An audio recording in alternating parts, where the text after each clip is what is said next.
Hi everyone, I'm Lisa. And I'm Nick. And you're listening to It Takes Two, the podcast where two people take two movies with the same plot or premise and watch and discuss them. And once again, it's Hallmark Christmas time, and we watched A Gingerbread Romance and The Sweetest Christmas. Yes, we did. I expect you have a lot you want to say about these movies, so I'm going to start off by giving a summary of a movie, and you can tell me which movie it is, alright? So it's a film about a woman in her late 30s who is played by a former TV child star working at a property development firm and she must enlist the help of a handsome single dad to win a gingerbread making competition in order to get her dream job. She is also up against a well-renowned European contestant who is paired with someone that she used to be close with, but she wins by changing her original plans to a new structure inspired by her childhood. It's both the That's movies. A very specific description of both movies. Yeah, literally, that happens in both. I don't understand. I just don't understand. Were they both Hallmark? I believe they're both Hallmark. Now I'm second guessing myself, but as far as I'm aware, they're both Hallmark. Definitely, Sweetest Christmas is Hallmark. I'll double check the other one, but I'm pretty sure they're both Hallmark. Sweetest Christmas has Lacey Chabert in it from Party of Five and Wild Thornberrys, Mean Girls, Lost in Space. She was the original voice of Meg Griffin in Family Guy. Whereas the other one has Tia Mowry, who is one half of Tia and Tamara, aka Sister. So two pretty well-known I don't know. Yeah, no, I think Tia and Tamara still count as child stars. I think they were at their height in their teen years, but that's still a child star, basically, right? Yeah. Gingerbread Romance. I'm pretty sure it's Hallmark also. Maybe it's not. They felt cheap. Yeah, I definitely agree with the ratings that The Sweetest Christmas is the better of the two movies. But I think a large part of that, they're both Hallmark Channel movies. A large part of that is that, like, in A Gingerbread Romance, everyone is phoning it in. Like, the writing is bad, but also none of the actors give a shit about what they're doing. They're just getting a paycheck. In The Sweetest Christmas, Lacey Chabert, despite having been, like, very successful and now only doing Hallmark movies, she is, like, giving it her all. So, like, all credit to Lacey Chabert because she carries that movie. She treats it like it's a real movie. And without her doing actual acting in it, I don't think it would stand up. I mean, not that it's a fantastic movie to begin with, but I think it is significantly improved by the fact that she treated it like it was, any other real production. I guess I have to get into it. Is it rant time? It's rant. The rant's loading, folks. Get ready, guys. It's rant o'clock. I'll get into the technical stuff first. The cinematography of both these movies is absolute hot garbage. All you get in both of these movies is either extreme close-ups of random stuff or, like, TV, like, not even sitcom, like, TV drama close-ups where you can't see more than, like, it's either like just switching between people's faces so they can just get the scenes done. Like, there was a scene in Gingerbread Romance where it is Taylor, who's the main character, and her boss Linda, and they are sitting across from a table from each other, and instead of having if I was in this, if I was directing and I had the cinematography there, you would have it so the camera can see both the characters, or at least they're in the same shot together. And there are sequences in this where it's just like reactions. Oh, you're gonna do this. okay. And then this happens. Yes. You're like, who thought this? They don't even look like they're in the same friggin' room as each other. Yeah, it's also the dialogue is so wooden in that movie. In both movies, the dialogue was garbage. The cinematography was garbage, and the dialogue was garbage. Yeah. I think the Sweetest Christmas, the Sweetest Christmas had better cinematography. Like, they didn't get like a graduated film school student to be doing it. But there were just some weird angles, like spoilers, but I mean, I think I spoiled it already by the entire story, giving you the entire storyline in one sentence. That sequence where oh my god, Nick comes in to see Alex proposing to, I can't even remember what her bloody name is. Kylie. Yeah. Jesus Christ. Oh, I took down the names because I knew I would forget them. Yeah. And you get like from bottom of looking up at a balcony of him looking down. Mm-hmm. And I'm like, in my mind, I'm like, where did he come in? Like, did he just come into a building and then she goes upstairs to follow him, and he's outside, and she's looking down at him from a balcony. Yeah. So, how does that building work? Do they have to go upstairs to come through and back down? It doesn't make any sense. But yeah, just like, and the way they've set up the scenes, like, it's just so frustrating as a person who loves movies, being borderline forced I love you, but borderline forced to watch these hot garbage platters shoved into my friggin' face, and everyone is obsessed with fucking Christmas. It's like Christmas is a drug and they're all crackheads. Yeah, it's really weird because there's like a whole Are there Valentine's movies that Hallmark make? Yes, 100%. I think they do Thanksgiving movies and Easter movies and like all sorts of stuff. There's there's a lot of them. There is another podcast. I'm trying to. I think it's just called Hallmark of Greatness. I'm sorry if I got the name of your podcast wrong, but they do it like they all year round. Jesus Christ! They do this. They watch and review. So this is like their season because there's so many Christmas movies. But they cover all the ones. I mean, if you want, we can start doing them at Valentine's Day, but I think please no. Restricting them to Christmas might be I'm best for your sanity. It's like, I like a lot of bad movies. Mm-hmm. Right? I think it's a male thing. What? Liking just shitty. No, I love shitty movies. Yeah, I know, but I'm saying it's a very... You know that I go to, like, screenings of The Room and throw spoons at the screen. Yes, I'm aware of the spoon throwing. In our previous episode, we talked about me watching Samurai Cop. Like, yeah. You know, I don't think it's a male thing. It's just, in general, watching bad movies, enjoying bad movies because they're bad. Mm-hmm. There is a difference between intentionally making a bad movie, like Birdemic comes to mind, Troll 2 comes to mind, like they are... I don't think they intended it to be bad. Maybe Jesus Christ Vampire Hunter is intended to be bad. Yeah. And they do a good job. Because I think sometimes when you're intending to be bad, you don't do a good job of intending to be bad, of like being bad. It's just bad. It's not so good it's bad, or so bad it's good. I think Jesus Christ Vampire Hunter is a good example of they intentionally made a so bad it's good film. The issue that I had with both of these films, and it was rife in both of them, is like you said, there's a single dad and they both have kids. Mm-hmm. And there's no point in time where the child's dialogue is believable. Yeah. I think Bobby in The Sweetest Christmas has some lines that are a little bit more...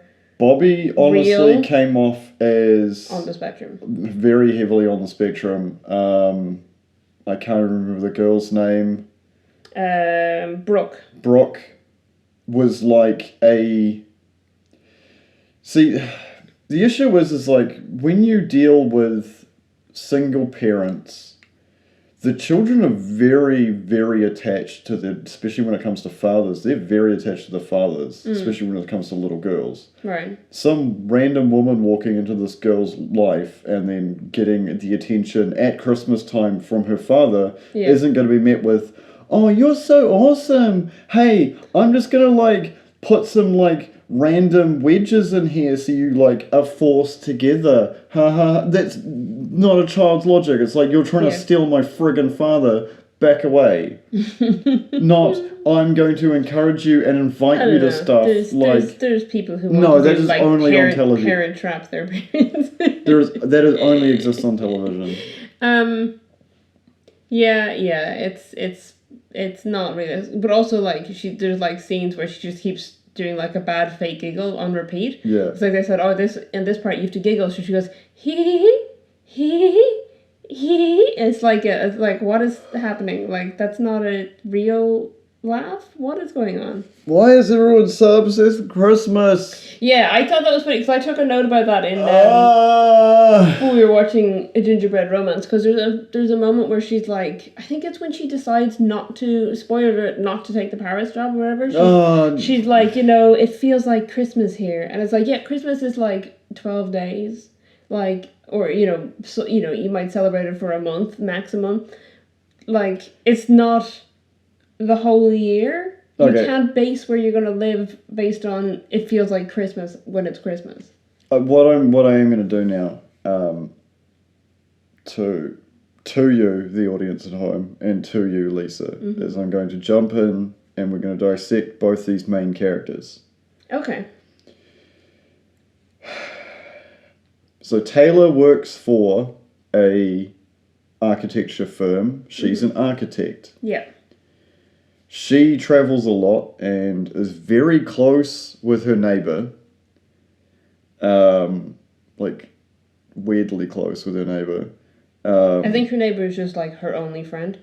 Yeah, which is the impression I got. Yeah.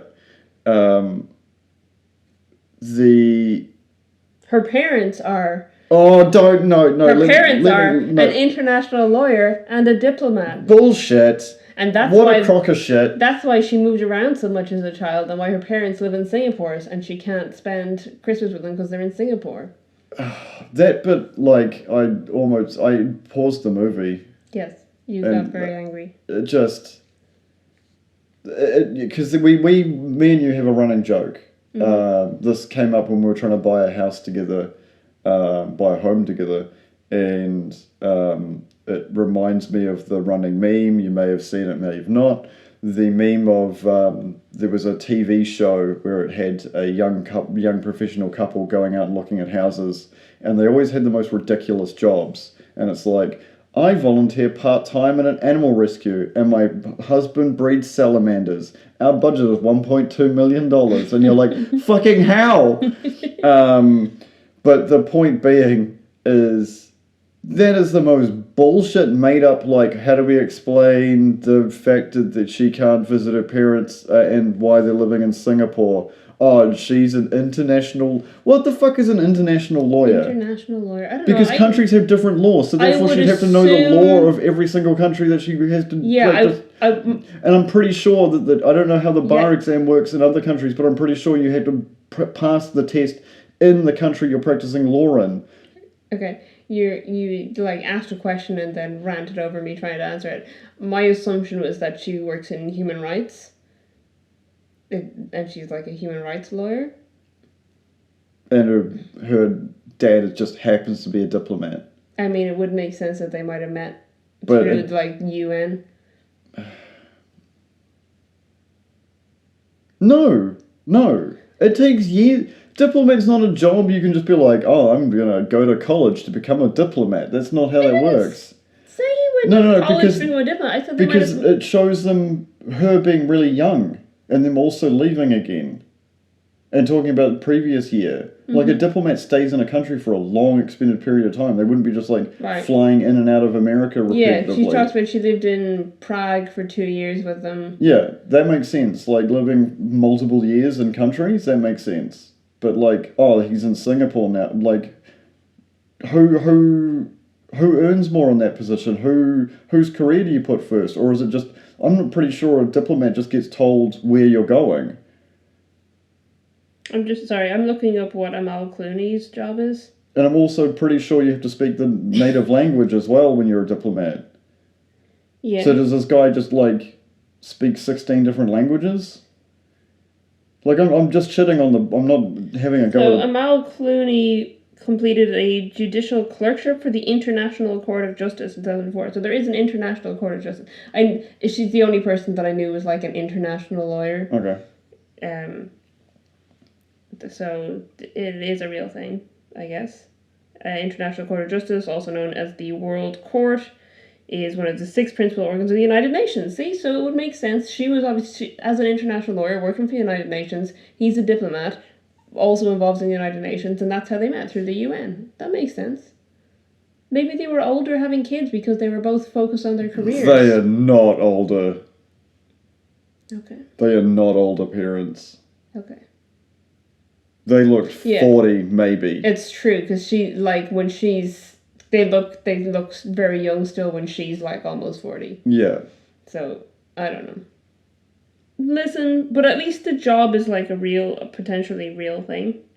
It was the worst plot hole of both the movies. It's just, like, the throwaway, oh, yeah, my mum's an international lawyer and my dad's a diplomat. Like, couldn't you just be like, oh, they're retired and now living in Singapore? Like, that's a closed door. Like, there's not a giant, like, or what? One or both of them was involved in the army, so that's why they moved countries. Yeah. Because I know people whose parents were in the army and, you know, they moved to different bases around the world. But just, oh my god, like, just...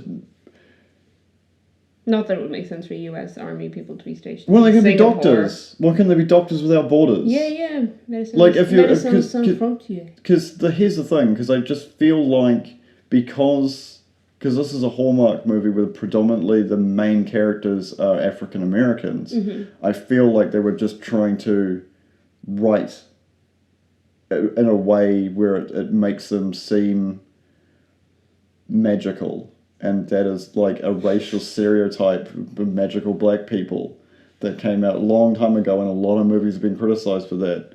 But I'm getting off topic here. Taylor is a bitch.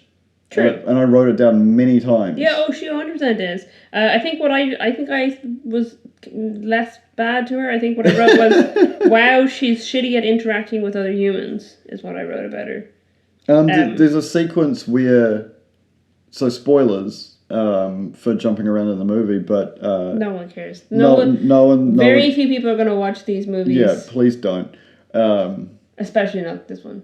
Yeah. If you're going to watch one of them, watch The Sweetest Christmas. Don't. Because Lacey Chabert is like giving it her all in that movie. Why? Why'd she bother? I don't know. She obviously, maybe, dedication to the craft, Even if you're in You're a Hallmark movie. Christmas movie and you're like, this is going to be my Oscar win. No, but, this is proving that I'm not, like, giving up on my career, and maybe I'll get a better job out of it. I don't know. Or maybe she just really cares about them. Who knows? Anyway. The sequence, so they both revolve around gingerbread competitions. Yes. Taylor, if she wins this gingerbread competition, is going to be given the head of their Paris office, and Kylie is going to get 25 grand to start her own business. Okay. When were these movies? These are recent, right? 2017, 2018. 25 grand ain't gonna get you shit in this economy. No, and she was denied a loan already as well. Okay. So that's not fun. Yeah. So, there's a sequence where she gets, and I'm saying this with air quotes because you can't see them at home, volunteers who are just the receptionist from her work, her next door neighbour, and an unpaid intern from also their office. Right. And plus a child. Plus a child. And because the reason that I call Taylor a bitch is because she guilts Adam into helping her build this, because she's originally set up with a very, very predominant French female chef. Oh my god, hang on, no. I'd forgotten until now. Okay, so when she's introduced, she's wearing a chef's jacket. For those who don't know, I was in hospitality for 6.5 years. I was a qualified chef at 18. That is not the way you wear a chef's jacket. Right. Also, they're assembling food in the dining area, which is also wrong. I thought we were gonna dissect the characters like you said, and then one of the questions I wanted to ask you later on was your thoughts on kitchen etiquette, and especially health and safety. Oh my god, the health and safety is terrible. The hygiene is absolutely atrocious. So Kylie's plan is to build all of the Santa village, and she does that, and then she decides to let her nieces eat it, and then there's a moment before the nieces eat the entire Santa village. Not that that would probably give the children early onset diabetes, because it is an entire village, folks. It takes up like a friggin' 60 by 90 centimeter square table. Bobby's face, he's like helping her, and his literal face is like leaning, skin touching icing of the clock tower that's in the center of town. Like, did the person who was behind whoever was operating the camera not just be like, hey, Bobby, Bobby, move your face out of the icing for the scene to continue? No, they just left that in there, fuck it. Like, who gives a shit? But... Well, it's a good thing then that they didn't enter that one in the competition. The sequence where Taylor walks, because she has to go and meet the chef that the office is organised with, and you instantly see, like...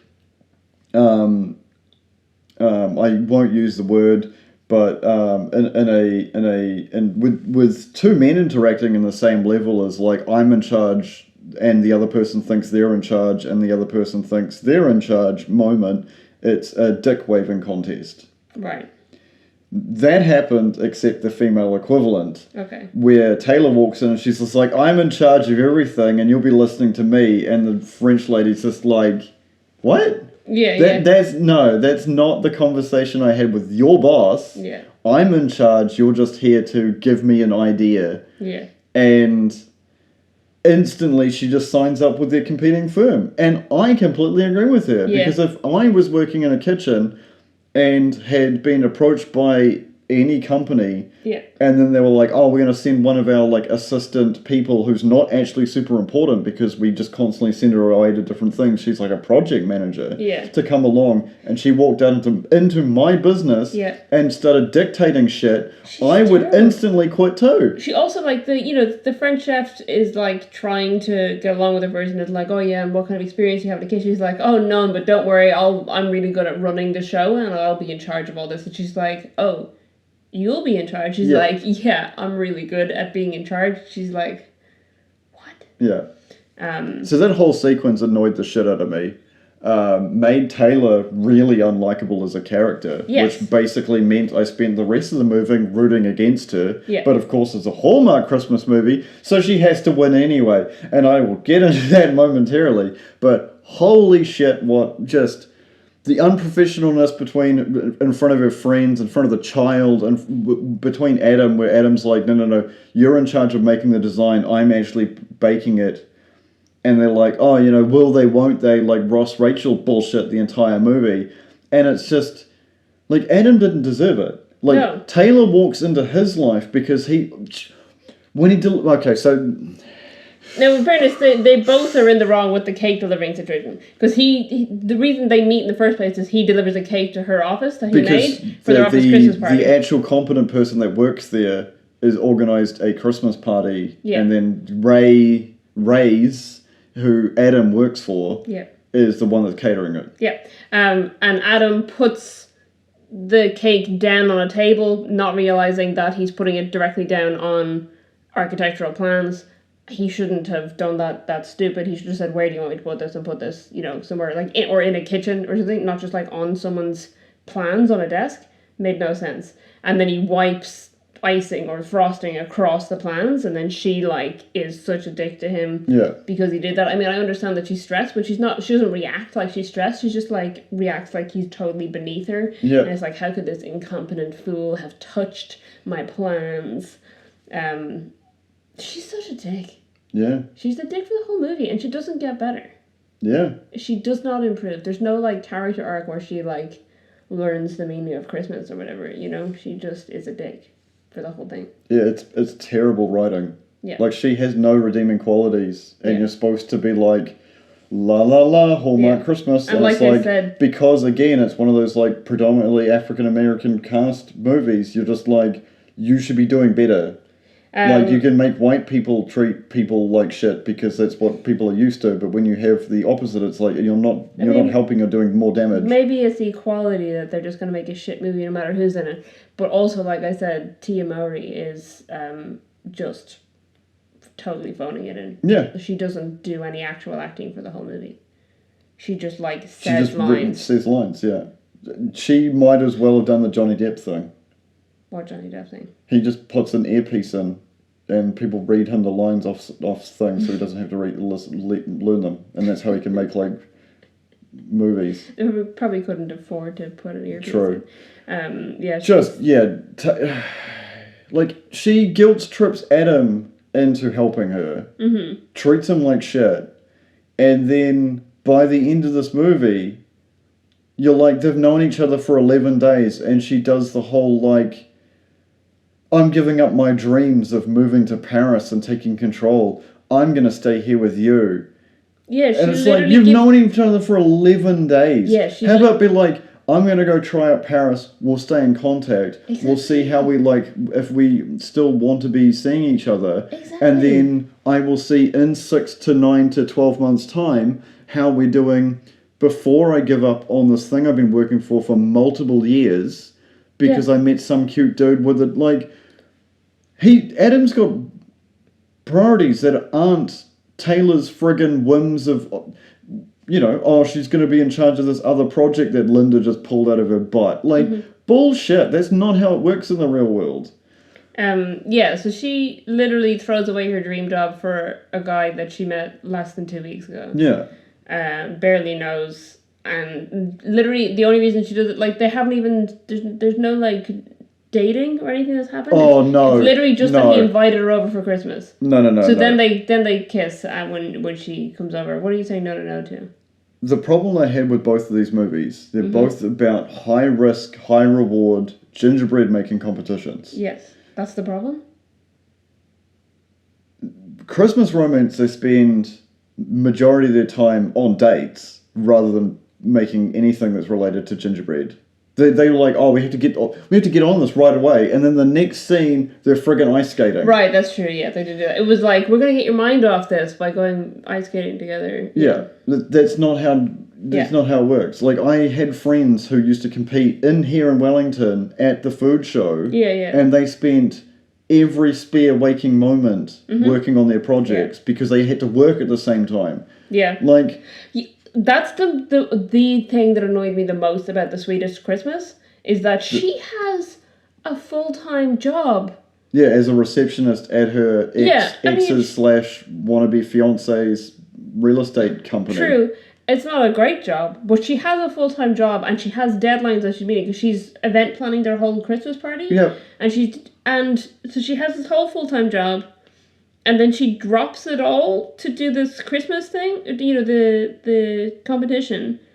But she doesn't even do it. She spends her whole time just like shopping with, the head chef and Ralphie, yeah. And Ralphie, the only actually decent character in the entire movie. He's good. Ralphie, okay, what we needed from a Gingerbread Romance is just all Ralphies. Yeah. Anyway, she's spending time making cupcakes for the kid and doing all this stuff and buying a Christmas tree, and she loses track of time to the point that she's over an hour late to organize the Christmas party she's organizing and hasn't organized the catering and has to do that like while the party is ongoing. And then they just orders pizza from Nick. Yeah. And it's like, what is happening? Yeah. I just don't understand, like, that she has this full-time job that she just suddenly never has to go to. See, the reason I had an issue with it is because we were 56 minutes into the movie before she started making anything related to the competition. Yeah, and then she threw that out on the day before the competition. Yeah. And made her new one in 12 hours before. Based on Nick's childhood thing, which was It was where they had carousel. Where they had their first kiss. So, sorry, context. In Gingerbread Romance, the two love interests meet each other for the first time because of the competition, but in The Sweetest Christmas, they were high school sweethearts who went to culinary school together, and then they've rekindled. And the reason they broke up was Nick's mother died. Yeah. His mother died, and then Kylie's response to that was breaking up with him so he could spend more time with his dad. Yeah. So your high school sweethearts, think about this, folks. Your first love, the first person you even fell in love with, your mother passes away, and the stability you need in your life where your mother passes away, your girlfriend breaks up with you, thinking she's helping you. Yeah, and they were in. Or him. Yeah, him. Yeah. So they were high school sweethearts. They went to prom together, and then they went to culinary school together. So they were still dating in culinary school. Yeah. So that it's a several year. It's not like they dated for a couple of months in high school. This is years. Yeah, it's not summertime fling Grease style. Yeah, this is years. Like committed, went to prom, Yeah. They had plans together for the future, and then his mum died, and she was like, oh, well, because she lived in a different town at that point, I think, and he was traveling to see her, and she decided it would be better for him if he didn't have to come see her, and so rather than being like, let's make a plan that I go see you. Yeah, instead of her pretentious up herself ass going and traveling and seeing him, she's just like, I'm just going to break his heart. Yeah, just break up with him. And then he did the thing that a lot of people do, is he probably, after getting over his mum passing away and this relationship, he would have seeked out some sort of positive reinforcement, because like in most movies that for some reason dads are just shit at being good parents without the mother in the picture, and therefore he would have just fallen into other woman's arms, and you understand that because they're divorced, so they weren't compatible in the beginning, but they brought a child into the world probably thinking like, oh, this is what I'm supposed to do, like this friggin' society, like this is what I'm supposed to do, and the mother is mentioned like 3 times in the entire movie. Yeah, so they're divorced, which they don't say. And Bobby's spending the entire... They spell it out because you can't say the word divorce in a Hallmark movie. Yeah. But... no, I think... Do they say... Oh, I think he says ex-wife at one point. Yeah. I think he says ex-wife at one point and then says DIVORCE at another point. And that's how you know it's not... Whereas in A Gingerbread Romance, Adam's wife had passed away. So, yeah, there's a difference there. Back to one of your earlier questions. This is about health and safety? This is about just hospitality in general. Hospitality, yeah. Because there's a lot of kitchens in these movies, and you have a lot of experience in kitchens. Taylor is told by Adam in Gingerbread Romance that her job is to be an egg timer. And she fails at that instantly because she's just giving him shit the entire time. It's amazing because he says like, "Oh, your job is because he calls her a sous chef, and then he says your job is to keep an eye on the time for the thing." And she's like, "Oh, so I have the job of an egg timer," thinking like it's beneath her, and then she immediately fails it. Yeah, because she can't. She's incompetent. Yes. She's also like rude. I was gonna say she's not a good architect. Yeah. She's a really shit architect, actually. Yeah. Because the only times you ever see her doing any architecture, it's a rectangle. Yeah, but she's also not even listening to him about the structure of it. Yeah. She's a terrible architect, and in the end, like, uses a drawing she made when she was like 9, and it's like, this is the best architecture I've ever done. It's like, if you work for an architecture firm as an architect, and the best architecture you've ever done was a crayon drawing you did when you were 9 years old, you're not a good architect. My favourite part was she was just like, I've just come back from working on a 10-story condo and blah, blah, blah. Like, Honolulu or something. And Right. it's just like, and you're arguing with the person you begged to help you Yeah. about the consistency of the building materials you're building the most ridiculous over-the-top gingerbread house, which is, by the way, folks, in this competition, like, in the sweetest Christmas, it is just a piece. Like, it's on a pedestal. It's like Blown Away, which is a show we really liked, which is they're making basically you're making art out of gingerbread. Yes. This competition is to make a physical house that has to be 80% edible. Yeah.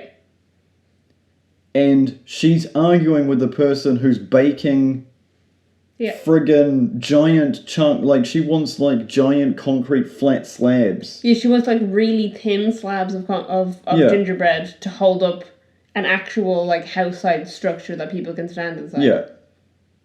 And he tells her multiple times it's not going to work, and then it's like, fine, I'll do it, and then it doesn't work, and she's like, oh no, but there's cracks in it. And it's like, yeah, he literally told you it wasn't going to stand up. So that was, so... Catering. Hospitality. Hospitality, catering, kitchen, buzzwords. The person we watch all the time on YouTube, Chris Morocco, is constantly wearing a timer. Why? Because it is literally one of the first things they teach you, and this is not like Le Cordon Bleu, folks. This is like Polytechnic level catering courses. This would be like, everybody's got a phone now. You just use a phone. That's the easiest way to do it. Like, even I do it. I do it when I'm baking bread. The point being... I made gingerbread and I had a timer every time. Yeah, exactly. I made so much gingerbread recently. And he put them in the oven without setting a timer. Was he counting in his head the entire time? It's like, oh, we got 2 minutes left. Based on what, bro? Yeah, the amount of smoke that was in that oven, there was no minute, And they didn't show a clock or anything that he, like, if he pointed at a clock, it's like, there's 2 minutes left, then it'd be like, oh, cool, she just has to watch that clock. Yeah. Like, he didn't give her anything to time it with. Yeah.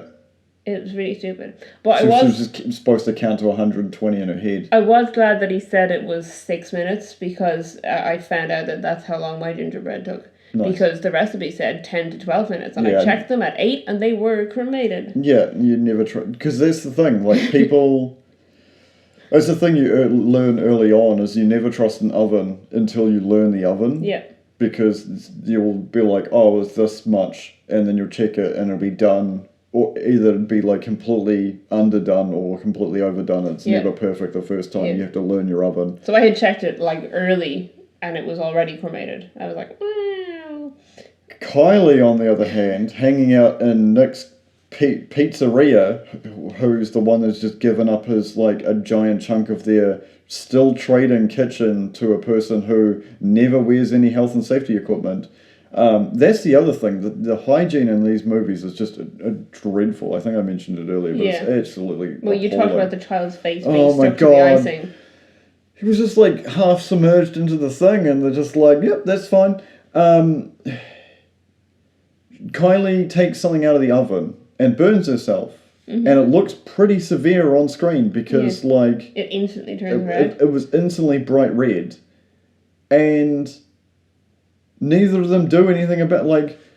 He gets... I'm assuming it's supposed to be ice and wraps it up in a tea towel and hands it to you. Yeah. That's incorrect. Yeah. You run your hand under cold water... because you're trying to cool down the flesh around the burn to make it less severe. Yeah, I burned myself yesterday, I did that. You do not put ice on it. Because guess what? Ice is too cold. Yeah. So you're going to be doing the opposite. You're doing even more damage to it. You're going to burn it and then burn it. Yeah. Freezer burn it. And then his response to her getting a burn is like, oh, let's go outside and walk it off. You can't walk off a burn. A burn on your hand. That doesn't make any... it's just terrible. I love Ralphie. Ralphie's like the best character in both of these. I was going to say all 4 of these movies, but that's not correct. Both of these movies, and he's given shit by Nick because he's a snacker. And you do get that type of people in the kitchen where if you don't watch after them, they will eat things. I mean, and they're not supposed to eat. That probably would be me. I have watched you eat stuff while you've been making food. Yes. Yes. The difference is the professional chef doesn't do that. Yeah.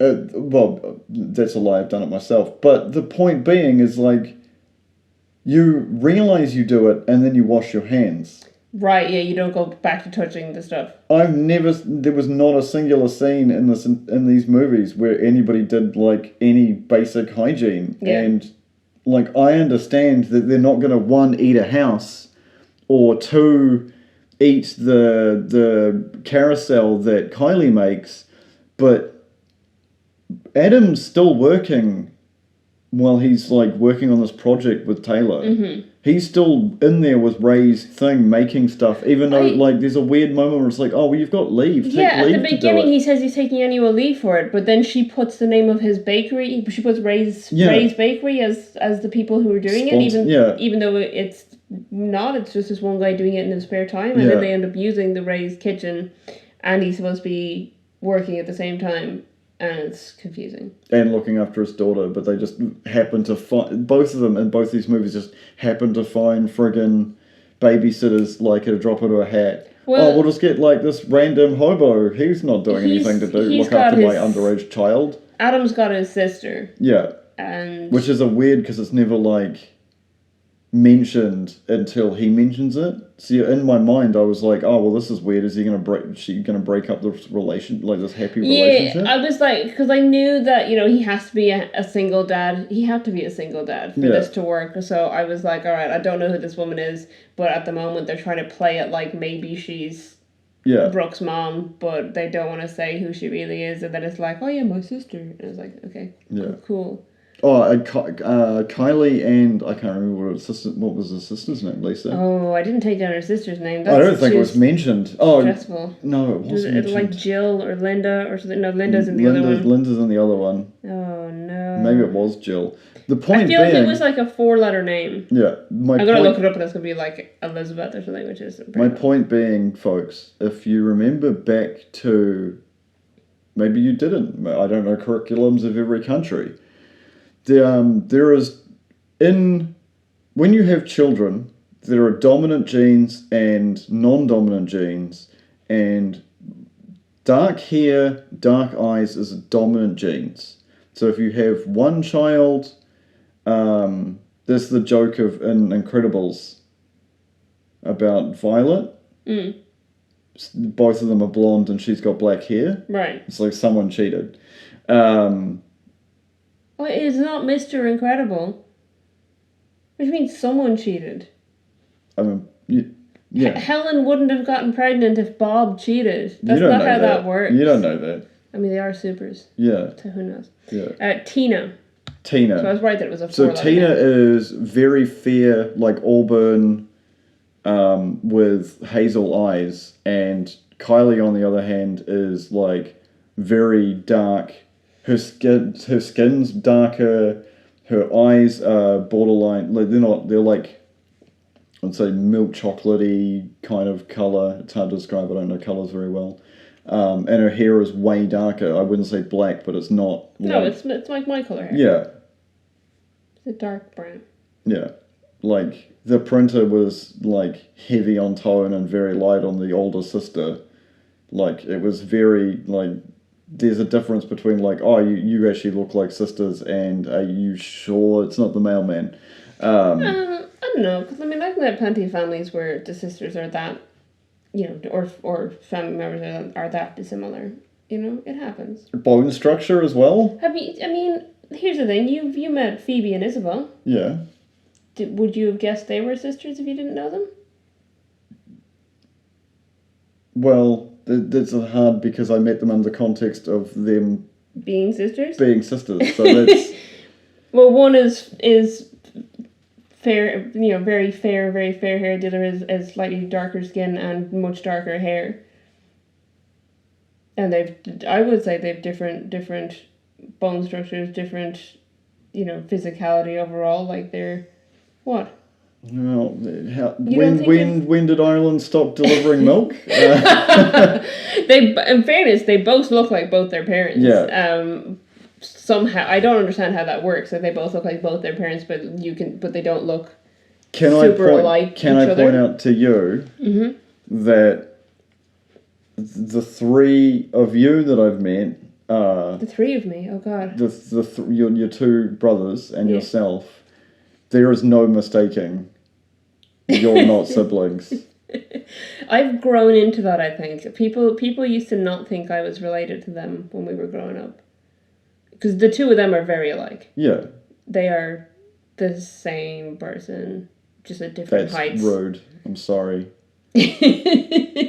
No, they got that a lot growing up, and they still get it now. That they look very alike. Yeah. I didn't so much. There was always a joke in my family that I was adopted. I think as an adult. Why would you adopt the middle child?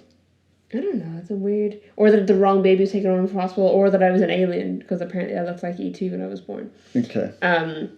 Yeah, my mom used to tell me when I was a kid that eventually they'd come back and take me back. Jesus. She listens to every episode, so I'm gonna get an earful for that. Yeah. But she did say it. She did say it. If you want me to say something bad about Dad, Mum, he used to tell us that my mom had buried all their previous children in the back garden. So that's what they were digging up when we were staying there. Oh yeah, they did have they had like a grave shaped hole. The baby skeletons for Halloween. Apparently, my mum didn't know that he used to tell us that until I mentioned it as an adult. Once I was like, "Oh, you remember when this?" And she was like, "He what?" Wow. But he did genuinely. He said it all the time. You know, if you're bad, you're gonna be at the back with your older brothers and sisters where your mom buried them. Jesus. Which is hilarious. Your dad is definitely from the north. Only Irish people get that joke. About? Well, he's talking about north of Dublin, not Northern Ireland. Yeah. Different. Yeah, different north. North side. Yeah. What were we actually talking about? Siblings. Because my cousin, people used to think if I went out with my mom and my cousin, people would think that she was my mom's daughter and I was the friend. Yeah. Because you've met Roisin. Yeah. Would you think she looks like my mom? There is definitely a family resemblance. Yeah. There's strong genes on your mother's side. Yeah, I mean, that's why my DNA says I'm 96% from the town my granddad grew up in. Yeah, and your younger brother and your uncle could be father and son. Yeah, yes. Yeah. But anyway, but there are, like I said, there are strong and genetic traits, and it's just, to me, it didn't feel like they played sisters very well. Right. She didn't have to be the sister. Mm-hmm. Like, it was just weird that she was just constantly in their house. It was like she lived in their house. Yeah. But it was just... I think it was supposed to be implied that was because she was saving money for her startup. But I don't think it was ever expressly said. She just for some reason lived in her sister's house. Here's a question, right? Mm-hmm. She needs $25,000. Yeah. She quit hospitality because the restaurant closed. Went to work with her. Oh, by the way, Alex is the owner or CEO or manager of this thing, and also her partner. And then his big romantic thing where they bump into Nick and why the relationship, because she thinks he's going to propose, and he just gives her a promotion. Yeah, so it's their anniversary. They're going out for their anniversary dinner. It's so terrible. He keeps telling her it's really special. He hasn't told anyone what he's planned, so he's keeping it very secret and under wraps.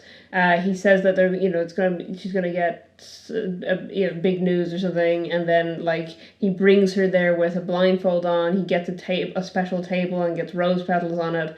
So she is right to assume that he's going to do a proposal. Yeah. And then he offers her a promotion to office manager. And she's like, what? And then everything he talks about is about his business and about how good she's been for the business. Yeah. And none of it is about her as a person or their relationship or anything. And then she just kind of says look, I think we've got totally different ideas about where this is going and blah, blah. See, it's interesting because Kylie ruined Nick's life, Yes. and Alex treats her like a thing. Yes. And she's toxic for Nick because Bobby needs stability. The fact that he doesn't spend any time during the entire movie with his mother, With his mom, yeah. including Christmas time. Even though he says that his mother does have Christmas decoration and a tree up and stuff, but his dad doesn't have time for it. Yeah. Because of the pizzeria. So he's been to his mother's house and he knows she's got decorations up. It's just the writing in these movies it's hot garbage. I do want to say that Alex does propose to Kylie. Yeah, which is even more like... Yeah, it's ridiculous. So okay, let me lay the foundations for you here.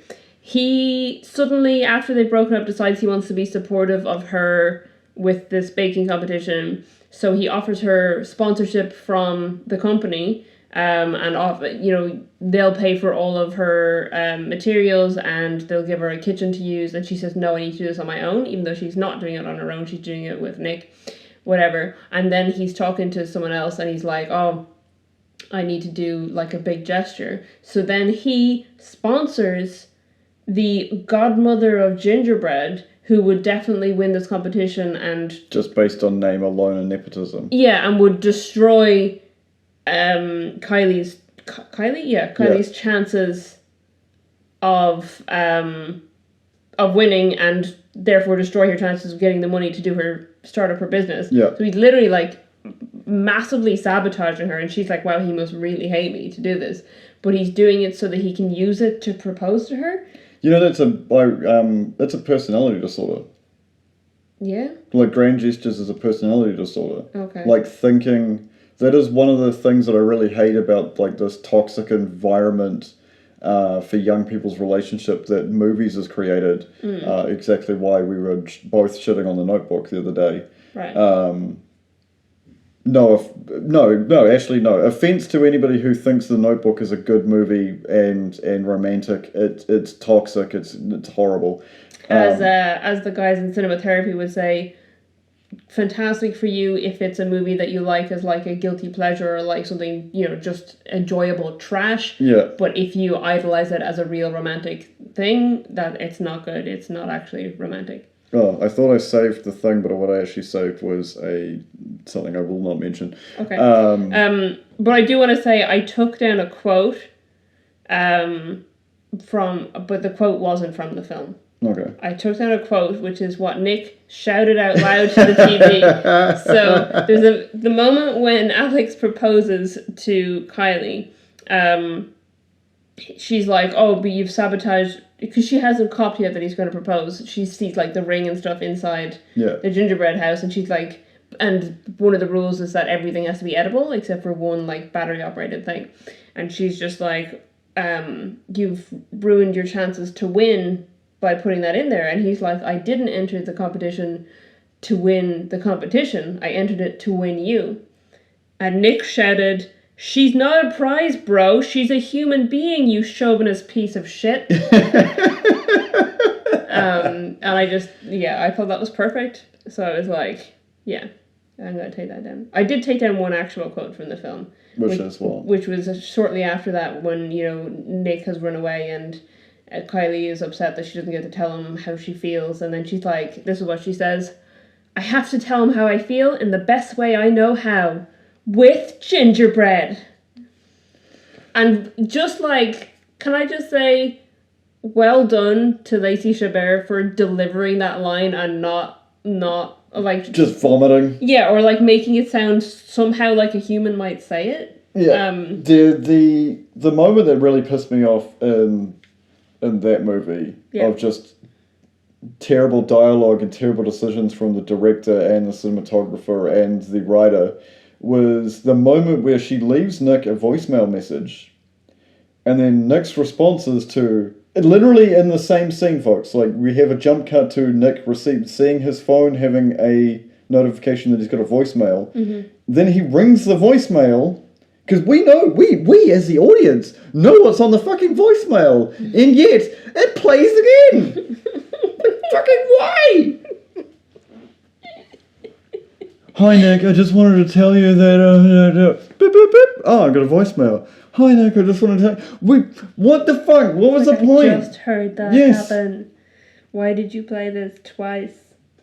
You could have just been like, hi Nick, and then trail off and like fade to black and then next scene. Like that would make way more sense. Why you have to have him standing there staring off into space holding a phone? Let's devil's advocate. No. Maybe no. These are made for TV.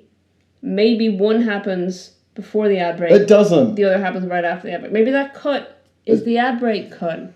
So she's left a voicemail and they need to remind you after 3 minutes of ads, after 3 minutes of people shouting at other brands about how terrible their brands are. We need to hear the voicemail again. So we go, oh yeah, that's what she said. Taylor and Adam's relationship was based on knowing each other for 11 plus days. So less than 2 weeks. And they're both shitty. And Taylor especially is shitty. Yeah. Taylor's just a terrible person. You go in the I can't stop saying it. It's the Swedish Christmas. The Sweetest Christmas. She goes from being the receptionist at her. They don't live together, so boyfriend's job. Mm-hmm. Otherwise, she'd be unemployed. Like literally, he saved her. To.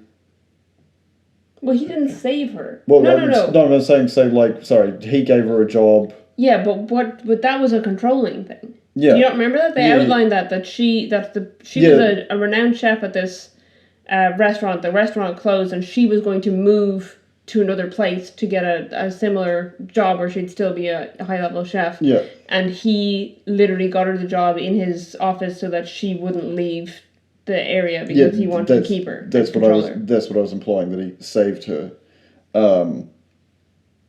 As damsel in distress, narcissistic bullshit. Yeah, it's real bullshit. Because there's a whole bit like where, they go into the restaurant and he's like, oh, aren't you glad you don't have to do this anymore? And she's like, no. My whole plan is to keep doing this. And then she because the fact she was in the semi-finals for the Christmas, the gingerbread competition was like stuck behind a plant and she has like 7 days to get it done. So she goes from having a boyfriend who she hopes proposes to her to breaking up with her to now dating Nick in less than 7 days. Yeah. Yeah, it's literally it's 6 days between the two. And by the end of it they're dating again, yeah. Yeah. Horrible writing, terrible movies. Thank you for joining us. Yeah, and here's the other thing. I'm done. I don't understand it from the women's perspective in either thing, but I really don't understand it from the men's perspective in either movie, because in both cases, they are a single father to a small child, and I guess small, 8 to 12-year-old children. If you're a single parent to a 10-year-old, you're not going to, be introducing your 10-year-old to this person that you've known for 5 days and dated, you're gonna be real, you have to have danger, bringing these random people into your house. You have to have some kind of actual, and I get it with Nick. I guess he can introduce Bobby to her because she met Bobby when Bobby was a child, was a baby, and hasn't seen him in years. It's not quite the same thing because they're introducing as old friends, old people who know each other, but even in that case, I would be saying hey, let's test the waters between us before we let him know that there's anything going on. Yeah. Because I don't want to bring you in as part of the family unless it's serious and we're definitely going to continue things because I have a child to look after. Yeah. And I need to be aware of their emotional well-being. And, it's... Yeah, I don't know. Because neither of them seem like shitty fathers overall. No. You know what I mean? So, you would think they would have some kind of awareness. But I think it's also implied in both cases that this is the first person they've dated since... Yeah, which is also really, really dangerous. Yeah. Yeah. It's... Yeah. Yeah. Can we have some trivia? I don't have any. You don't have any. There's no. I like. What about budgets and box office? IMDb. No, I didn't even bother. IMDb trivia was lacking for both, and I tried looking elsewhere, but found like nothing.